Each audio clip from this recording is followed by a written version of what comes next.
எப்பப்பெல்லாம் வந்து அம்மாவை நீங்கள் டம்ப் பண்ண ஆரம்பிக்கிறீங்களோ அப்போல்லாம் அப்பா சந்தோஷப்படுவார். அப்பாவை சந்தோஷப்படுத்தணுங்கிறதுக்காகவே he is a superior figure of in our family, so we need to satisfy him அப்படிங்கிற ஒரு விஷயத்திற்காகவே வந்து அவரை சாட்டிஸ்ஃபை பண்ணுறதுக்காக உங்களை டம்ப் பண்ணுறது.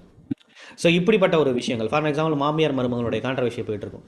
ஸோ மாமியார் அப்போ தன்னுடைய பாட்டியை வந்து தன்னுடைய பாட்டியினுடைய அட்டென்ஷனை சீக் பண்ணுங்கிறதுக்காகவே மருமகளை என்ன பண்ணுவாங்க, அதாவது தன்னுடைய அம்மாவை வந்து பயங்கரமாக வந்து மட்டம் தட்ட ஆரம்பிப்பாங்க. This is what it's kind of an attention seeking behaviour that we need to understand.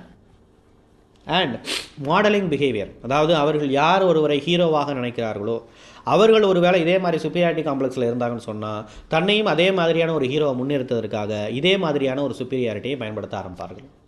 அது ஒரு வேளை அந்த ஹீரோவை நினைக்கிறது அப்படிங்கிறது ஒரு வேளை வந்து மூவிஸில் இருக்கலாம், சோசியல் மீடியாஸில் இருக்கலாம், அல்லது அவர்கள் ஃபாலோ பண்ணக்கூடிய ஒரு யூடியூப் சேனலில் இருக்கலாம், யாராவது பைக் ஓட்டக்கூடிய ஒரு ஆளாக இருக்கலாம், அவரை வந்து அவர்கள் இது பண்ணிவிட்டு நம்ம போட்டு நம்மளை டார்ச்சர் பண்ணுறது, இந்த மாதிரியான விஷயங்களை பொறுத்த வரைக்கும் இருக்கிறது. So as they are